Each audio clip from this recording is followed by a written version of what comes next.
Tema ini tema tahunan, tema gereja, tema hari ini aja atau untuk hari ini saja? Wah, terima kasih sudah kasih tema bagus. Growing, glowing, and going. Siapa yang dapat ide itu, Pak? Pak Bambang. Wah, keren juga.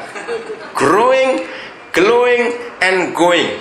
Growing itu bertumbuh, glowing itu menyala, bersinar, going itu pergi. Nah, kita perlu belajar akan hal ini. Mari kita buka Matius 28. Saudara, saya harus ngomong apa adanya, betapa gereja itu sudah sangat salah dalam perjalanan hidupnya di dunia ini. Saya ulangi lagi, betapa gereja sudah sangat bersalah dalam perjalanannya di dunia ini untuk hidup dengan Tuhan. Salahnya di mana? Kita lihat ayat yang ke-18.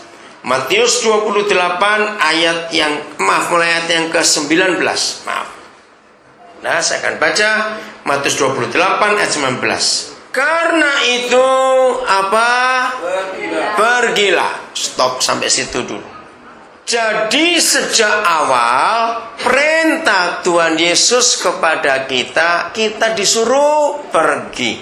Nah, menjelang yang memerintah datang lagi, kan sebentar lagi tentu semua datang, bukan? Dan semua kita sangat menantikan kedatangannya, rindu. Nah, yang memerintah kita untuk untuk apa kita diperintah? Pergi. Nah, yang merintah kita pergi itu mau datang lagi. Ternyata yang diperintah kurang ajar. Nah, itu dia. Yang diperintah nggak pergi-pergi, duduk ngendok di situ. Nah, yang lebih kurang ajar lagi, kita ini nggak cuma duduk, nggak pergi-pergi. Yang lebih kurang ajar, gereja akhir zaman ini memutar balik hampir semua firman dengan terang-terang. Saya beri contoh. Terima kasih. Grup apa tadi kalian nyanyi? Agnus Dei. Oh, bagus itu. Kenapa milih pakai bahasa Latin?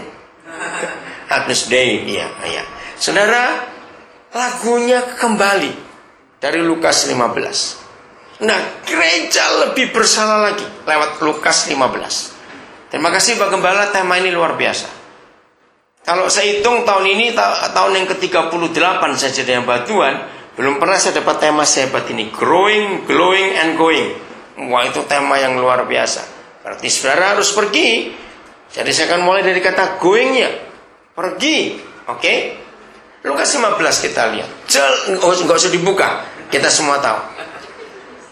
Ketika Lukas 15 dijabarkan oleh Tuhan Yesus, saudara, kita sangat bersyukur.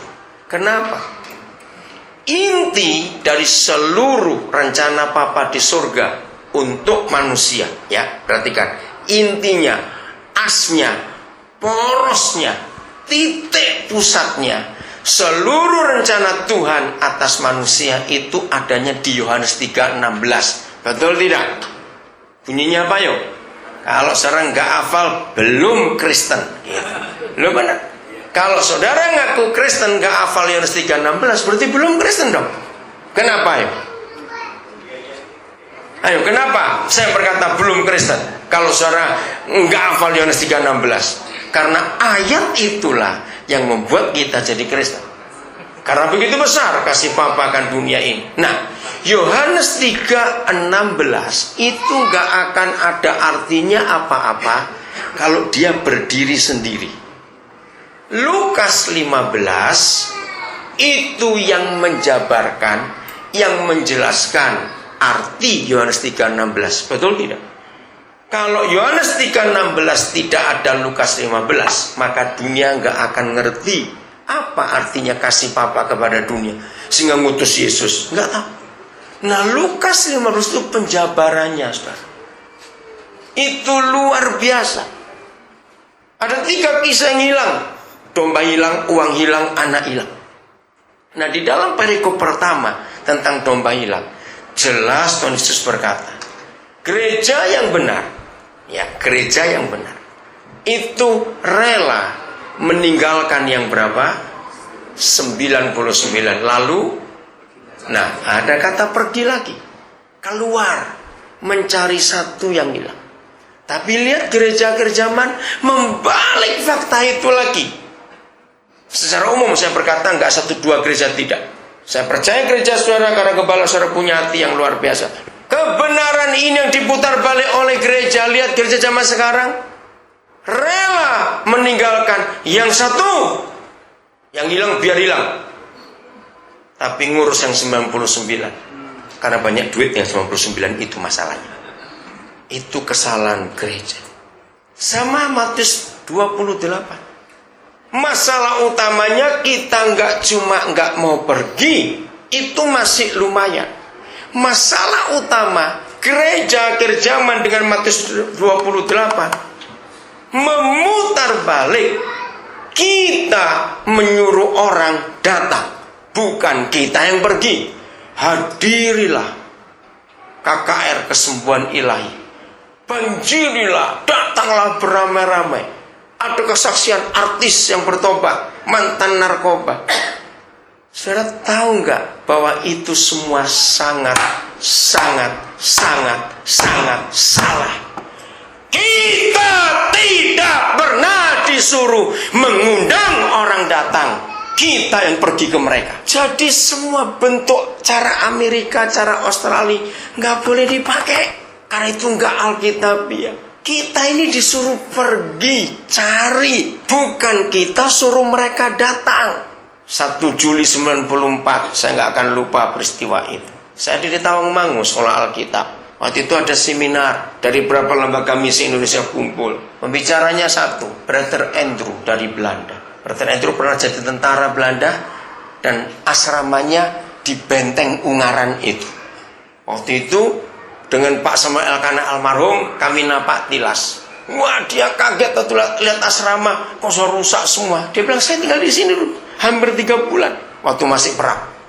Dia berkata begini, 1 Juli 94, saya melihat gereja sekarang aneh, lucu, dan bodoh. Wih, saya pikir kenapa ini orang?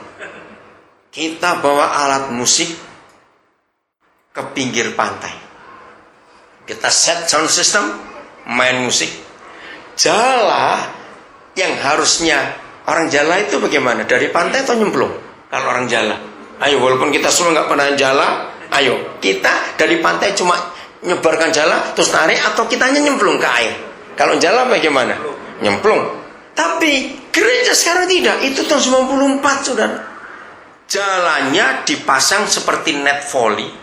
Terus gereja main musik gonjreng-gonjreng. Ikan lompatlah, ikan lompatlah. Itu model kita. Harusnya kita pergi ke air cari ikan itu. Jangan main musik suruh ikan lompat, goblok. Hingga lompat-lompat kalau jaringnya kita pasang jadi net volley. Saya kepikir itu sampai hari ini betapa salahnya kita. Pergi.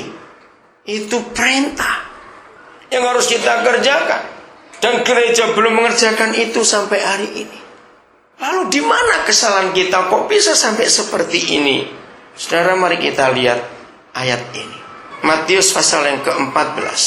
Ini dibuat oleh Yesus Tuhan kita, yang membuat kita sangat salah dengan firman Tuhan karena orientasi atau sasaran atau motivasi pelayanan kita, yaitu dititik beratkan di dalam kebaktian. Ini yang menjadi salah. Orientasi kita nggak seperti yang Tuhan Yesus inginkan. Kalau yang Tuhan Yesus inginkan orientasinya adalah orang, bukan fasilitas. Adalah orang. Apa saja yang dikerjakan adalah untuk orang. Nah, gereja zaman sekarang tidak. Saya berkata umum ini ya, orientasinya adalah ke dalam, menonjolkan bagaimana ibadah dibuat semenarik mungkin supaya orang datang. Itu tidak salah. Kalau kita mengimbangi, bagaimana keluar? Pak Gembala lagi salih tema ini luar biasa. Saya percaya apa yang ada di hati Pak Gembala akan diterima oleh semua jemaat ini. Bertumbuh. Kita nggak boleh jadi Kristen yang mandek. Maaf kalau saya katakan, nah itu baru kelihatan ini. Ternyata saya pikir dari tadi ini hidup, ternyata plastik.